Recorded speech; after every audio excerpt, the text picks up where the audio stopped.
teóricas, ¿sí? Bueno, el día de hoy vamos a avanzar con la unidad número 2, que se denomina frontera de posibilidades de producción, ¿sí? Bueno, espero no aburrirlos en esta clase. Las consultas las vamos a hacer en todo caso en la clase siguiente del jueves. Bueno, la idea es presentar el tema. Yo tengo unas filminas y a partir de esas filminas voy a desarrollar la unidad. En el día de hoy vamos a desarrollar la mitad de la unidad y el jueves vamos a continuar con el desarrollo de la segunda parte. ¿Sí? Bueno, lamentablemente para evitar que alguno pueda interrumpir la clase, hemos cancelado el micrófono de todos. Entonces, tengo el monopolio de la palabra. Bueno, voy a compartir la presentación con ustedes y voy a avanzar con el desarrollo de la clase. Bueno, gracias por su atención.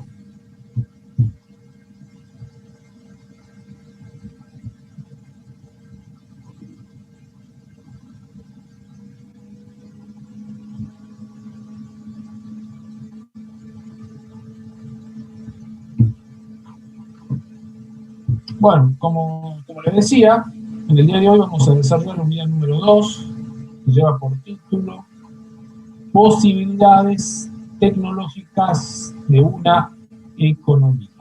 Bueno, los objetivos que nos proponemos alcanzar hoy son los siguientes. Explicar el problema económico fundamental, o sea, la razón de ser de la economía. Y definir la frontera de posibilidad de producción. O sea, vamos a desarrollar nuestro primer modelo económico.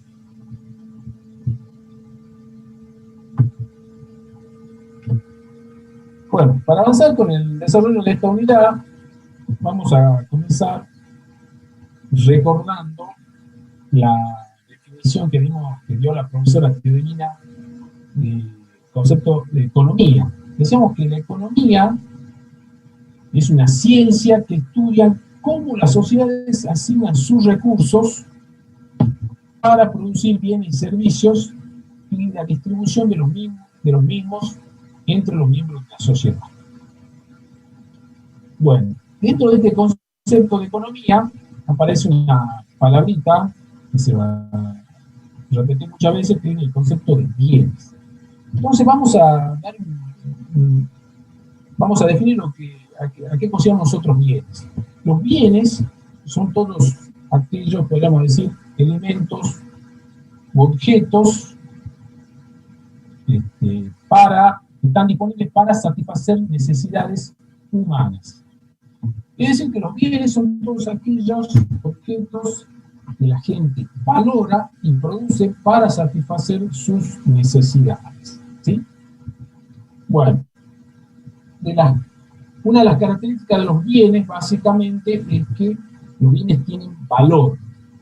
El valor de una cosa es aquello que recibimos de la misma.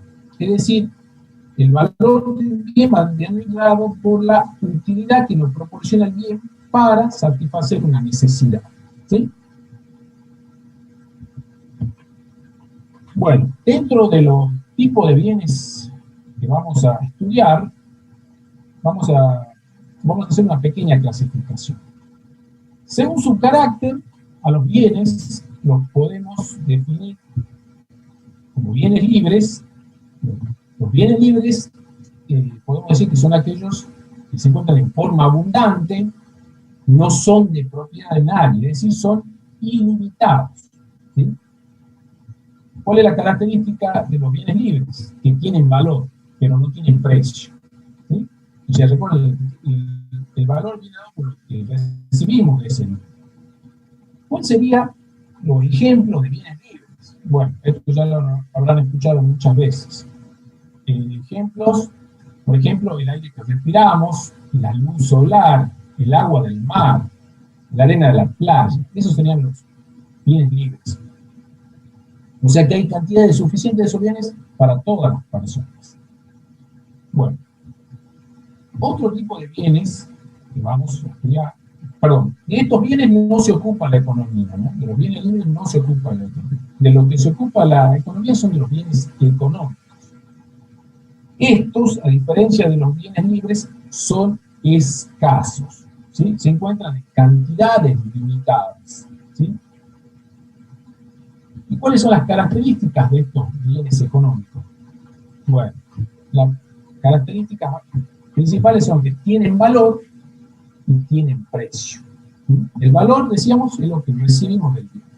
El precio es lo que tenemos que ceder para obtener ese bien, ¿sí? Es decir, que el precio va a venir dado por las unidades económicas que tenemos que sacrificar para obtener una unidad de ese bien, ¿sí? Entonces, los bienes económicos, a diferencia de los bienes libres, tienen valor y precio. Bien. A los bienes económicos, a su vez, los podemos subclasificar, ¿sí? Veamos.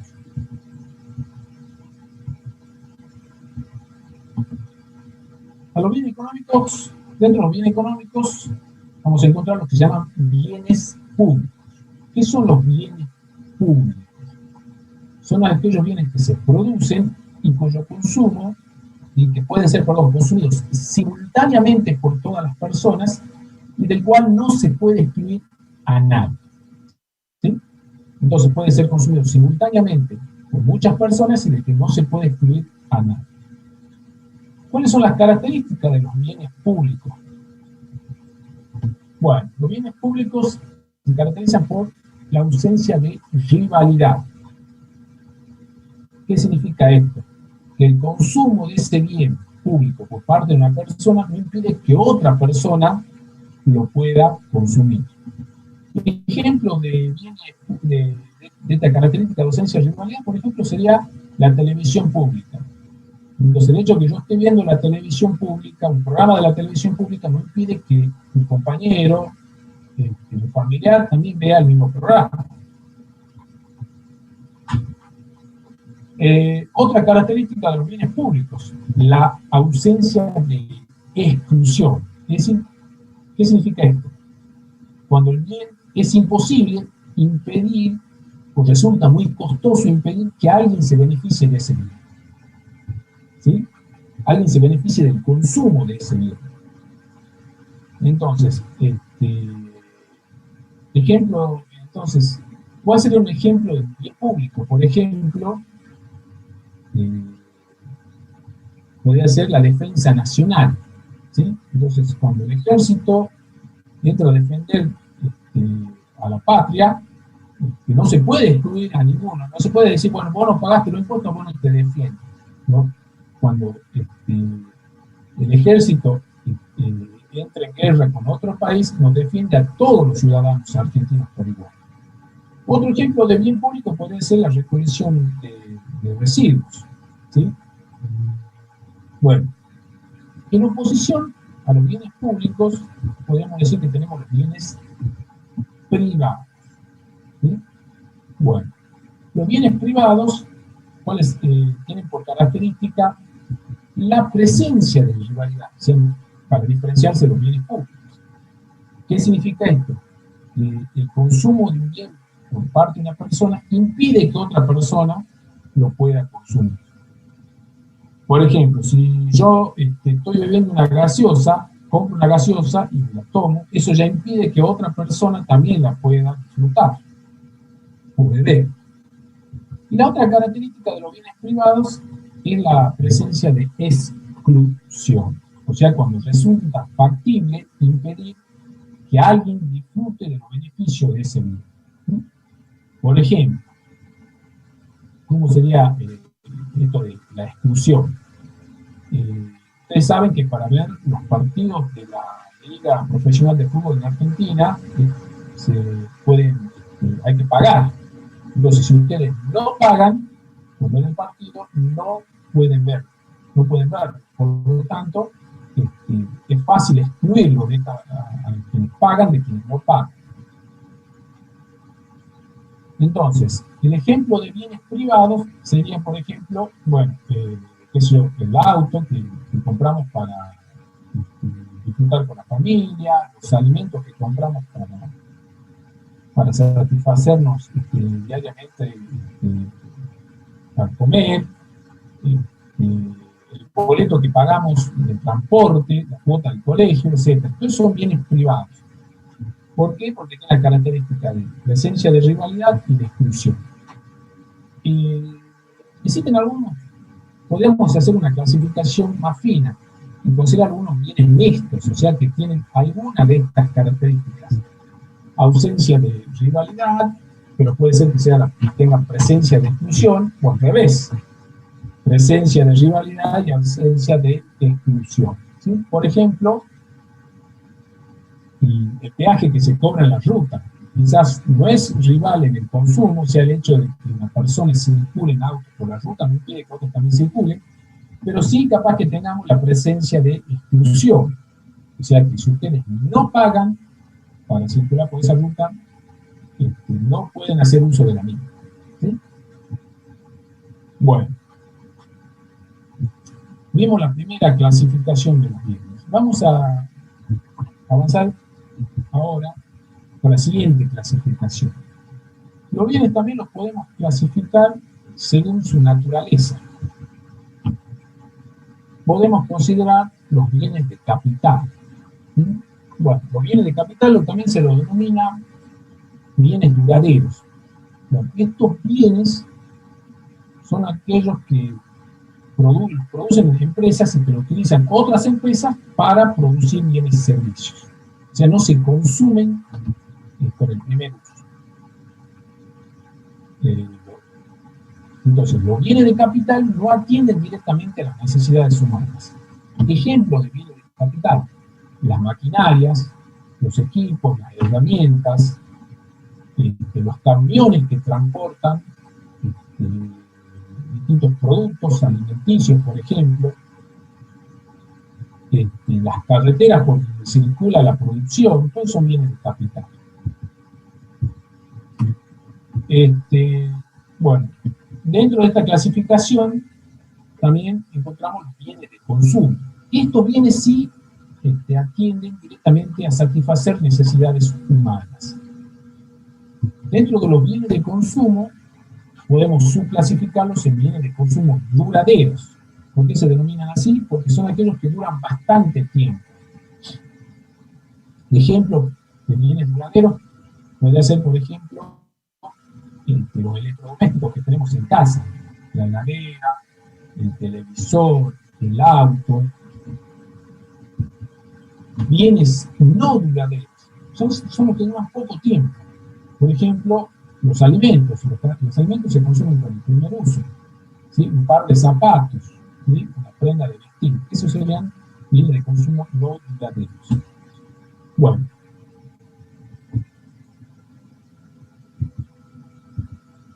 La otra clasificación que podríamos considerar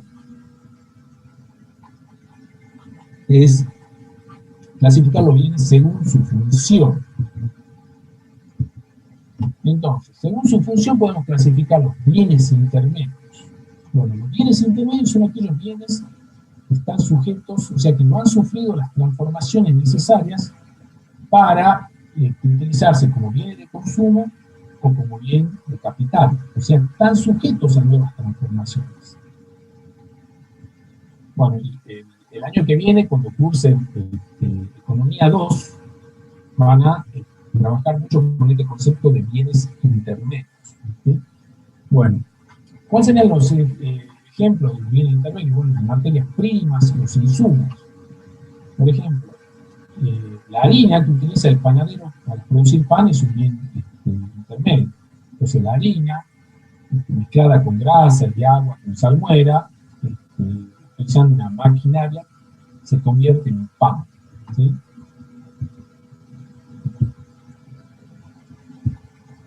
Otra clasificación de los bienes según sus funciones son los bienes finales.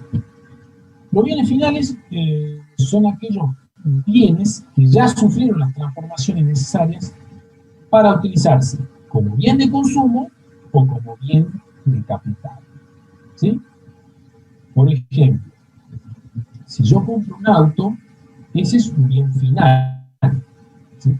Si lo utilizo para transportar a mi familia, para ir al trabajo, para salir de vacaciones, es un bien de consumo. Pero si lo utilizo como un taxi, ese bien final es un bien de capital. ¿Sí? Entonces, también tenemos que considerar qué uso le vamos a dar al bien para que vea si es un bien de consumo o un bien de capital. Bien. Bueno, avancemos con otro concepto dentro de la definición de economía. Decimos que la economía es una ciencia social que estudia la asignación de recursos para producir bienes, para satisfacer necesidades. Entonces, profundicemos sobre el concepto de necesidad. ¿Qué son las necesidades? Dice, son los variados e insaciables deseos de los seres humanos. En estas palabras, las necesidades son aquellas carencias de falta de algo que experimentan los seres humanos y que deben ser satisfechas con bienes. ¿Sí?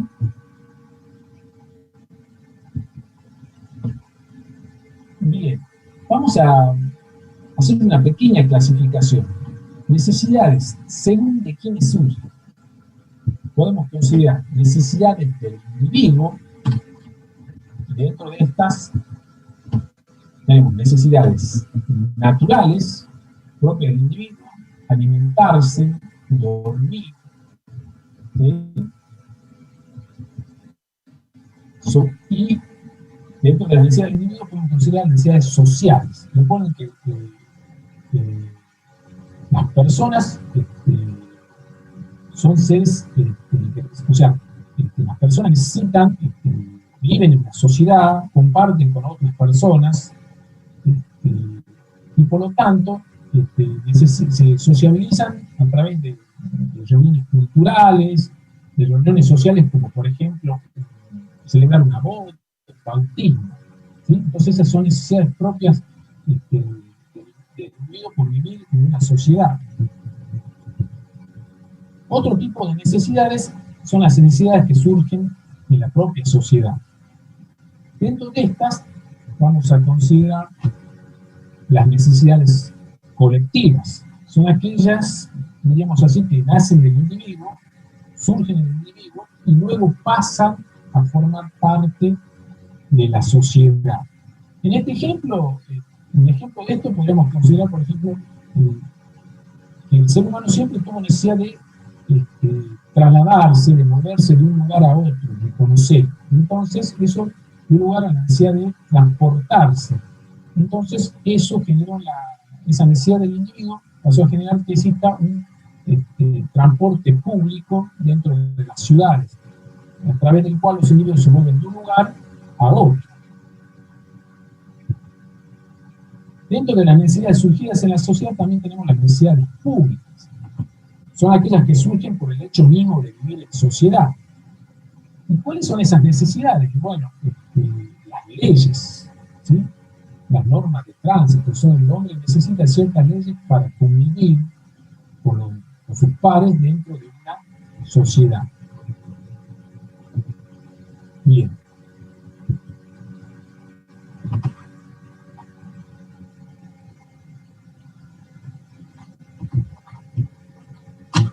Bueno, ¿cuáles son las características que podríamos considerar que tienen las necesidades?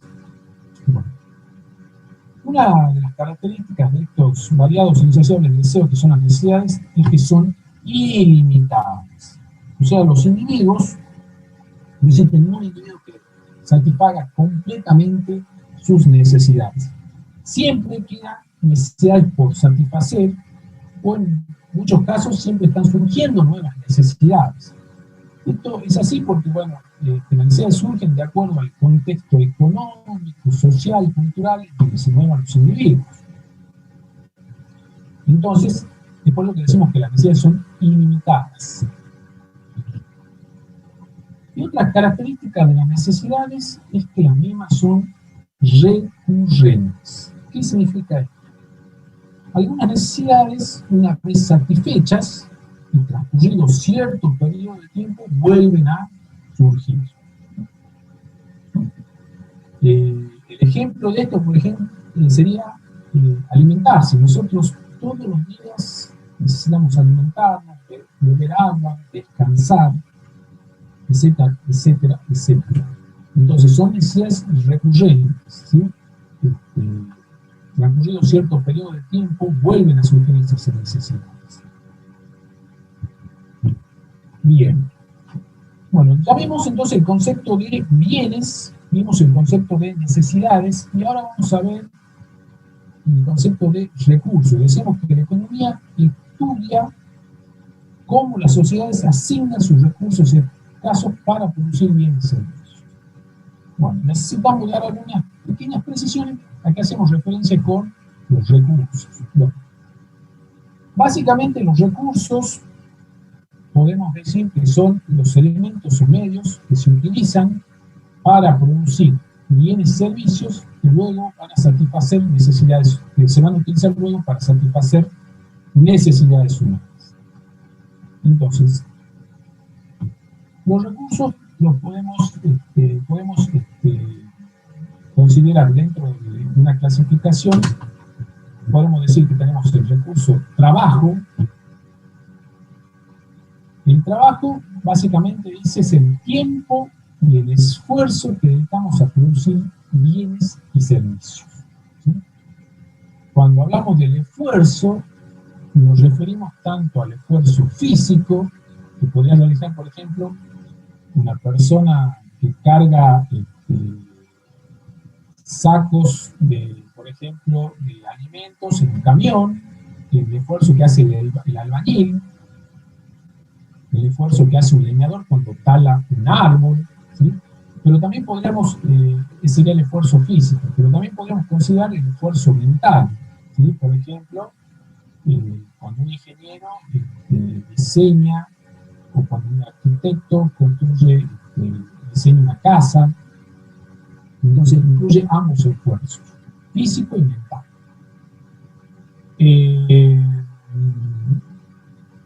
La calidad de la mano de obra o del trabajo va a depender básicamente de la educación formal de los individuos, va a depender de la experiencia que adquieran y va a depender de la capacitación que realicen a lo largo del tiempo. Ustedes, al cursar una carrera dentro de la Facultad de Ciencias Económicas, están incorporando capital humano, ¿sí?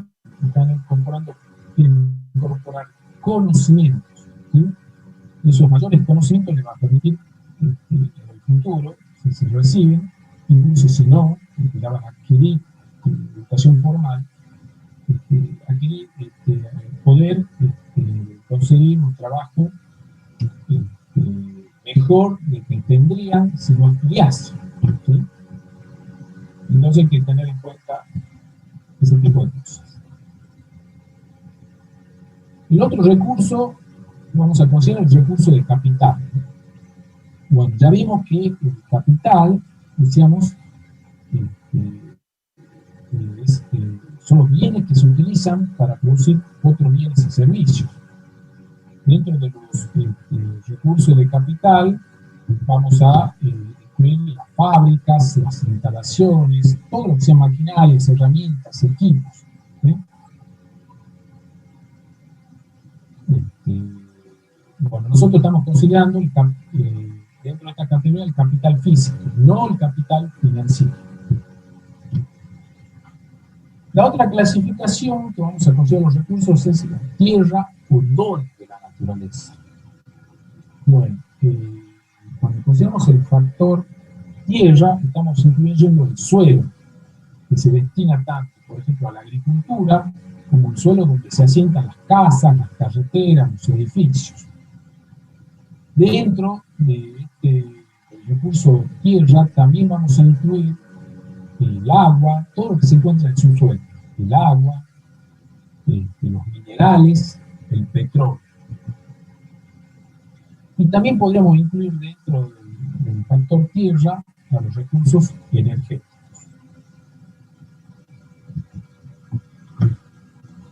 Bueno, la última clasificación, o sea, el último recurso que vamos a considerar, esto es una simplificación, ¿no es cierto? Son las habilidades empresariales. O sea, aparece la figura del empresario.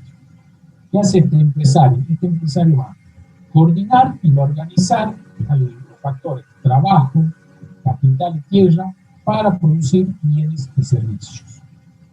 ¿Por qué central la figura del empresario? ¿Por qué aparece acá? Y bueno, porque el empresario se caracteriza porque tiene nueva idea de negocio, dice, respecto de qué viene a producir y de cómo producir. Y el empresario corre con riesgo de su actividad, ¿sí? Entonces, cuando avancemos en el desarrollo de las unidades de la materia, cuando veamos la firma, ahí nuevamente vamos a hacer mención a este empresario, ¿sí? A la figura del empresario. Bueno, vamos a avanzar un poquito más. Bueno, ya desglosamos un poco la definición de lo que era la economía, ¿sí? Ahora vamos a adentrarnos en el problema económico, el problema fundamental. Entonces, la razón de ser de la economía, ¿sí? ¿Por qué estudiamos economía? Bueno, básicamente lo que vamos a decir es que el problema económico surge como consecuencia de que deseamos más de lo que tenemos, ¿sí? En otras palabras, nuestros deseos, dice, exceden la capacidad productiva de los bienes y servicios que se utilizan para producir esos bienes. Entonces, decíamos que necesitamos de bienes y servicios para satisfacer nuestras necesidades, ¿sí? Pero para producir esos bienes y servicios requerimos de recursos que puedan ser transformados. Ahora bien, esos recursos son escasos. Entonces, la limitación en cuanto a los recursos disponibles para producir bienes y servicios que se van a utilizar para satisfacer necesidades humanas es lo que da origen a la actividad económica y la razón de ser de la economía. Pensemos en un mundo en el que no existiese escasez, ¿sí? Entonces, en ese mundo, pensamos en un mundo ideal, ¿no? Todo lo que quisiéramos lo obtendríamos, ¿sí? Todo lo que es una persona estaría al alcance de la mano. En ese mundo, entonces, las empresas no se preocuparían por el costo de la mano de obra. El Estado no se tendría que preocupar por cobrar más impuestos para poder satisfacer los deseos de la sociedad. Entonces, en ese mundo ideal sería como el paraíso, ¿no es cierto? Todo lo que deseamos estaría al alcance de la mano. En ese mundo ideal, todos los bienes y servicios serían gratis, ¿sí? Bueno, ¿qué es lo que sucede? En ese mundo ideal, entonces, no tendría razón de ser la economía, no habría por qué estudiar economía, no habría un problema económico. Pero ¿qué pasa? Nuestros deseos son insaciables. O sea, las personas siempre quieren más de todas las cosas, ¿sí? No se sacian con tener algunas cosas, siempre quieren más de todo lo que desean. Entonces, tenemos por un lado recursos limitados y por el otro lado tenemos deseos limitados. Entonces, nos vamos a encontrar que entonces existe una situación de escasez cuando los bienes son limitados en relación a los deseos. Entonces, esto es lo que conduce a la escasez. Entonces, la escasez sería, podríamos decirlo así, sería la incapacidad para satisfacer todo lo que deseamos. Ese sería el concepto de escasez. Es nuestra incapacidad para satisfacer todo lo que deseamos. Entonces, existe escasez cuando hay recursos insuficientes para satisfacer los deseos de la gente. Entonces, por eso estudiamos economía.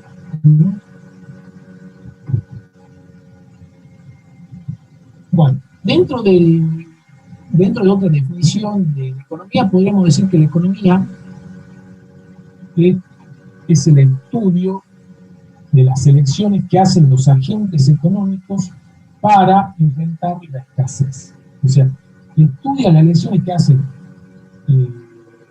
las personas, las empresas, los gobiernos para encarar a la escasez. Entonces, todos los agentes económicos, sean pobres, sean ricos, todos enfrentamos por igual a la escasez, ¿sí? Entonces, por ejemplo, una persona está, para satisfacer sus deseos, está limitada por los precios de los bienes, está limitada por su ingreso, por el tiempo. Las empresas están limitadas por los recursos, por los factores de la producción. El Estado, los gobiernos están limitados por los ingresos que obtienen a través de la recaudación de impuestos. Entonces, para hacer frente a la escasez, debemos elegir entre distintas alternativas, ¿sí? Para hacer frente a la escasez, debemos elegir entre distintas alternativas. Entonces, si un individuo quiere satisfacer determinados deseos, va a estar limitado por el precio de los bienes o por su ingreso. Entonces tendrá que elegir, decir, bueno, voy a disfrutar de menos ocio y voy a trabajar más horas para generar más ingresos, para poder adquirir más bienes y servicios. Un individuo está limitado por el precio de los bienes. Entonces el individuo va a tener que elegir qué bienes va a adquirir, cuáles no puede adquirir.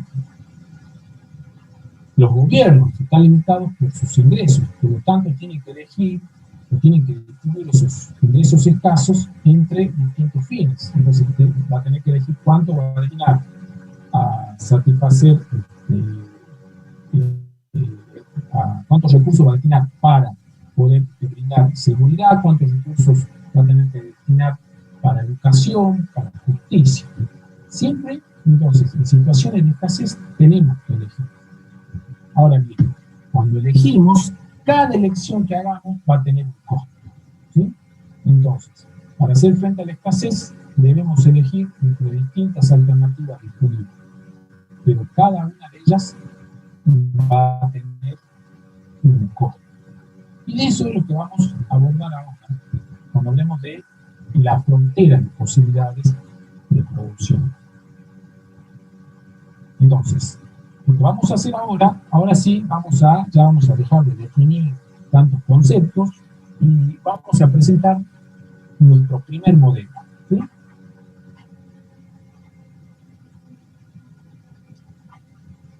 Vamos a presentar nuestro primer modelo. Como le habrá dicho la profesora Teodelina en la clase pasada, ¿qué era un modelo? Decíamos, un modelo es una construcción deliberada y simplificada de la realidad, ¿sí? ¿Qué es lo que hace un modelo? Prescinde de detalles irrelevantes y nos permite concentrarnos en aquellas relaciones o variables más importantes, ¿sí?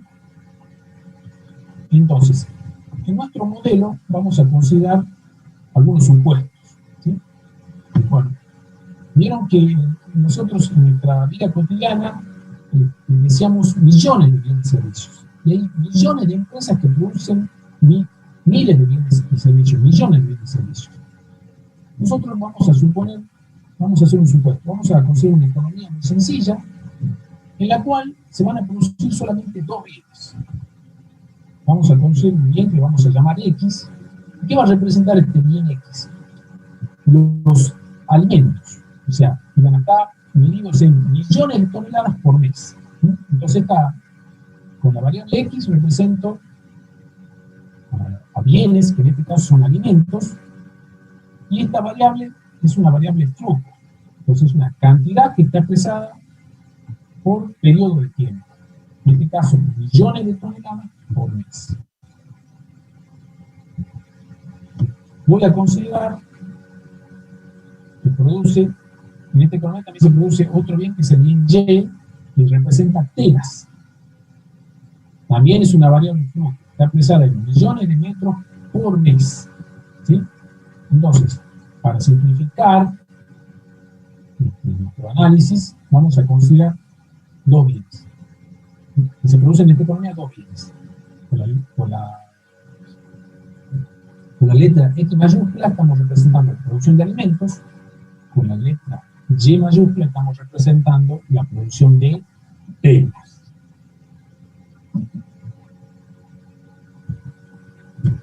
Bueno, vamos a considerar también que en esta economía se emplean unas cantidades fijas de factores o recursos de la producción, ¿sí? Por eso decimos que hay una dotación de factores. Podríamos suponer, por ejemplo, que existe una dotación de 500 horas hombre para producir alimentos y telas.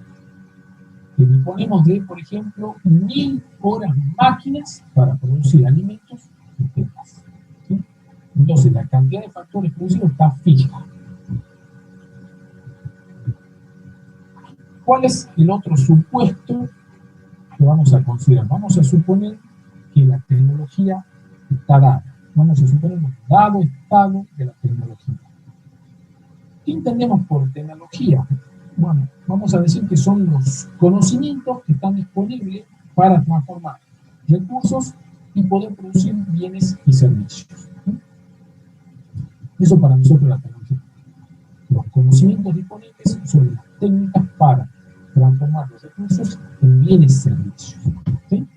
Bueno, vamos a suponer que la tecnología está dada.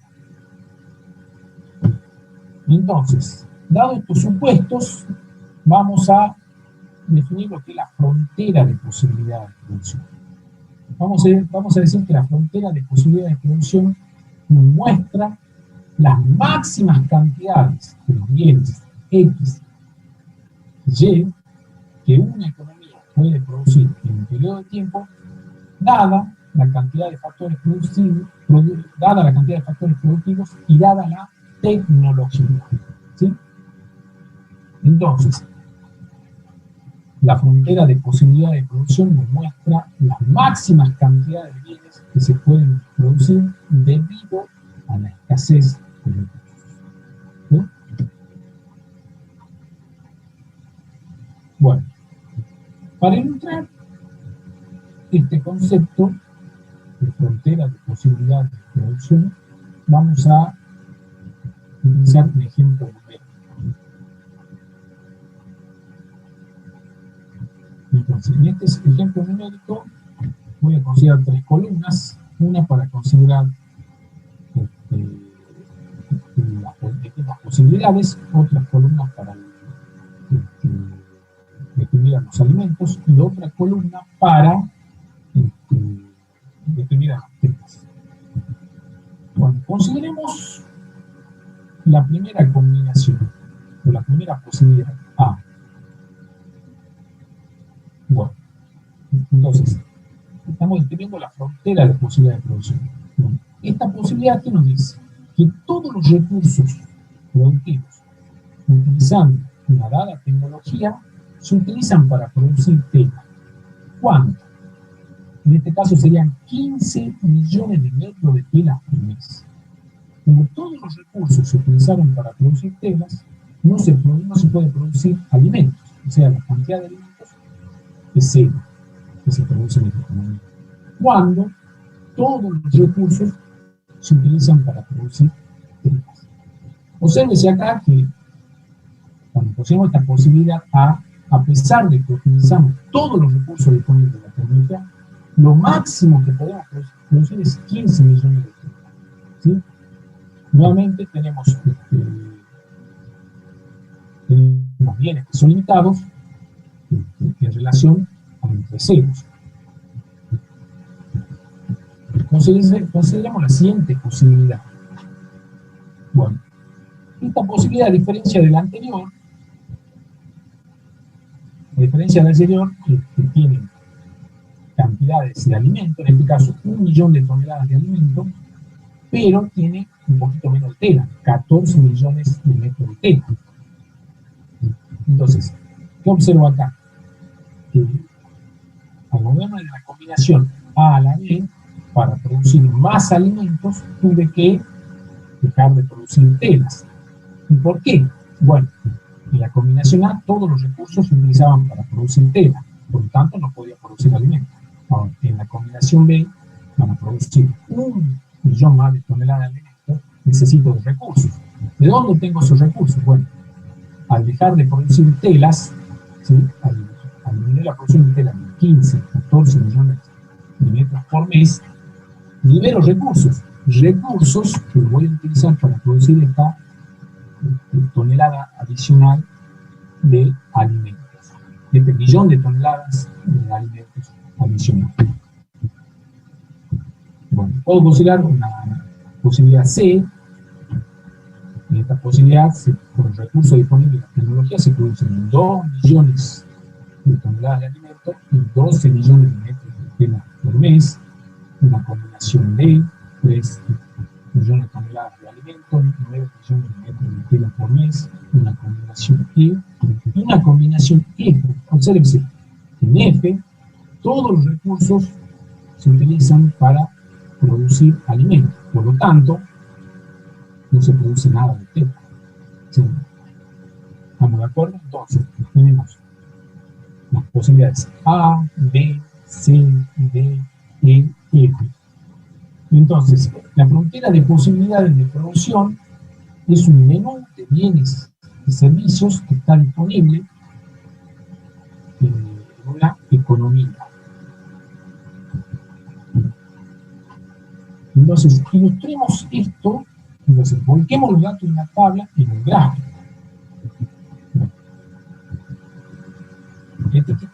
Bueno, le pongamos etiquetas a los ejes. En el eje vertical voy a ubicar a la variable Y, que se representan telas. Y en el eje horizontal voy a ubicar a la variable X, que representa a los alimentos. Ahora, cada combinación o posibilidad de la tabla lo voy a ubicar acá en el gráfico. Acá tengo todos estos puntitos. Esta es la posibilidad A, la posibilidad B, C, D, E y E. Bueno, acá tengo algunas de las infinitas posibilidades que podría considerar. Por eso lo que voy a hacer es unir todos estos puntos con una línea continua. Entonces, acá lo que tengo es la frontera de posibilidad de producción. ¿Por qué se denomina frontera? Porque esta frontera lo que va a hacer es separar todas las combinaciones de bienes que son alcanzables, o sea, todas las combinaciones que se encuentran sobre la frontera o por debajo de ellas son alcanzables, o sea, son factibles de ser producidas con los recursos y la tecnología disponible. Ahora, ¿qué hace esta frontera? Separa las combinaciones alcanzables de aquellas combinaciones, como por ejemplo, de aquella elección, perdón, de aquella combinación, como por ejemplo, la P, en donde esto es una combinación inalcanzable, o sea, esta combinación de telas y alimentos, como la P, no es posible de ser, no se puede producir con los recursos y la tecnología disponible. Entonces, observen esto. ¿Qué nos dice la frontera de posibilidad de producción? La frontera de posibilidad de producción nos recuerda un hecho muy importante. Nos dice que no es posible producir todo lo que deseamos. Por ejemplo, esta combinación P no es posible. ¿Por qué? Porque tenemos recursos limitados. ¿Estamos de acuerdo? Entonces, la frontera de posibilidades de producción nos dice que como tenemos recursos limitados, tenemos que usarlos de manera eficiente, produciendo la mayor cantidad de bienes y servicios. Bien. Bueno, decíamos entonces que todos los puntos sobre la frontera de posibilidades de producción, los que se encuentran por debajo de ellas, son alcanzables. Los puntos por encima de la frontera de posibilidades de producción son inalcanzables. Entonces, ahora hablemos de eficiencia. Entonces, tenemos recursos escasos, tenemos deseos ilimitados, por lo tanto, para hacer uso eficiente de los recursos tenemos que elegir. Entonces, supongamos que nos encontramos pusimos la combinación A. Decíamos que esta combinación, todos los recursos se utilizan para producir telas, y no se produce nada de alimentos. Supongamos que ahora nos queremos mover a la combinación B. Para movernos de la combinación A a la B, tengo que dejar de producir telas. ¿Para qué? Para liberar recursos para utilizarlos en la producción de alimentos. Entonces, vamos a decir que la producción es eficiente cuando no es posible aumentar la cantidad, no es posible producir más cantidad de un bien sin producir menos cantidad de otro bien. Es decir, que todas las combinaciones que se encuentran sobre la frontera de posibilidad de producción, desde la A hasta la F, representan nos están diciendo que la producción es eficiente. O sea, todas estas combinaciones, desde la A hasta la F, son eficientes en la producción. ¿Por qué? Porque si yo me quiero, por ejemplo, mover de la combinación A a la B, lo puedo hacer siempre y cuando disminuya la producción de tela. Al disminuir la producción de tela, libero recursos que los voy a utilizar para producir alimentos. Es decir, no puedo producir más cantidad de uno de los bienes, en este caso alimentos, sin disminuir la producción de otro bien. En este caso, sería telas. Entonces, las combinaciones A, B, C, D y E son alcanzables y eficientes. Entonces, la producción eficiente nos dice que no se puede aumentar la producción de un bien sin disminuir la producción de otro. ¿Y qué pasa con las combinaciones que se encuentran por debajo de la frontera de posibilidad de producción? Bueno, cualquier combinación que se encuentre por debajo de la frontera de posibilidades de producción, decimos que es una combinación alcanzable, pero ineficiente. ¿Por qué es ineficiente? Y bueno, porque en ese caso los recursos o están mal asignados o están desempleados. ¿Cuándo decimos que el recurso está mal asignado? Cuando se utilizan recursos en la producción de bienes para los cuales no están especializados. Por ejemplo, esta combinación Z sería ineficiente, ¿por qué? Porque el recurso, por ejemplo, podrían utilizarse recursos especializados en la producción de alimentos, se lo estaría utilizando en la producción de telas. Y podría ser que recursos que son especializados en la producción de telas estén utilizados en la producción de alimentos. Entonces hay una mala asignación de los recursos, por lo tanto los recursos no están utilizados eficientemente. Como no están utilizados eficientemente, no se puede alcanzar la máxima producción. Por eso me encontraría con un punto por debajo de la frontera. También podría ser que los recursos estén desempleados, o sea, que no se estén empleando completamente. Las fábricas, puede ser que las máquinas no estén funcionando al 100%, los trabajadores puede ser que no estén trabajando al 100% de sus posibilidades. Bueno, y cuando decimos que la producción es ineficiente, vamos a decir que la producción es ineficiente cuando es posible aumentar la producción de uno de los bienes, en este caso, sin disminuir la producción de otro bien. Repito, una combinación como Z es alcanzable, pero ineficiente. O sea, decimos que la producción es ineficiente cuando es posible aumentar la producción de uno de los bienes sin disminuir la producción de otro.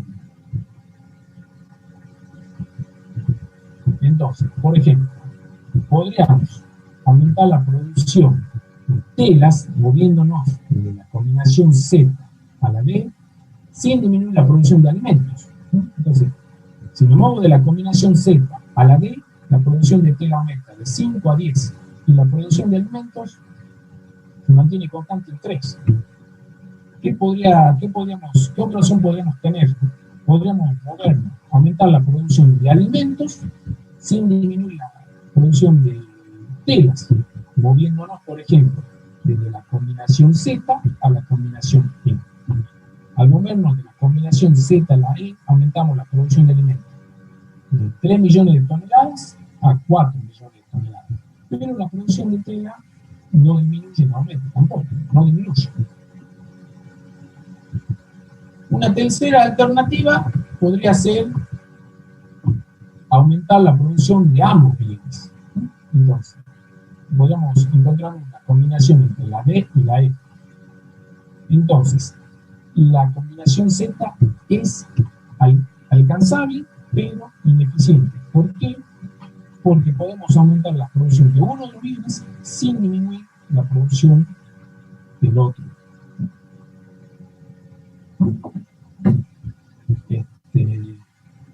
Bueno, chicos, creo que esto va a ser todo por hoy. Esto va a ser no vamos a avanzar más. O sea, la próxima clase vamos a avanzar con el tema del desarrollo de la tasa marginal de transformación, el costo de oportunidad. Entonces, para dar un cierre a esto, lo que vimos hoy día es los fundamentos, los fundamentos de por qué surge la actividad económica. Básicamente, el problema económico surge como consecuencia de que tenemos deseos ilimitados, pero recursos escasos. Por lo tanto, no podemos producir todos los bienes y servicios que queramos. Tenemos que elegir entre distintas alternativas. Y al elegir entre distintas alternativas, lo que estamos haciendo es, de alguna manera, asignando los recursos.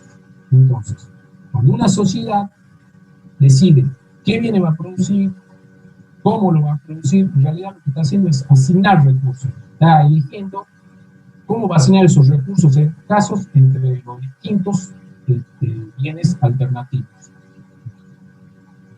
Cada alternativa va a tener un costo. Entonces, en la próxima clase vamos a avanzar sobre el tema de cómo medimos esos costos de elegir distintas alternativas. ¿Sí? Lucas Valde dice, bueno, esto sería todo por hoy, estimados alumnos. Nos vamos a reencontrar el próximo jueves. Espero que le haya sido de utilidad esta clase.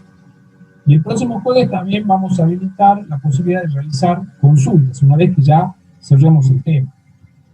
Recuerden que el desarrollo de la teoría se va a complementar con el desarrollo de trabajos prácticos de aplicación. Yo, si bien les voy a mostrar algunos ejemplos numéricos, en la práctica van a profundizar en el desarrollo de ejercicios prácticos numéricos. ¿Sí? Bueno, les quiero agradecer por su presencia y nos volvemos a encontrar el próximo jueves. Muchas gracias.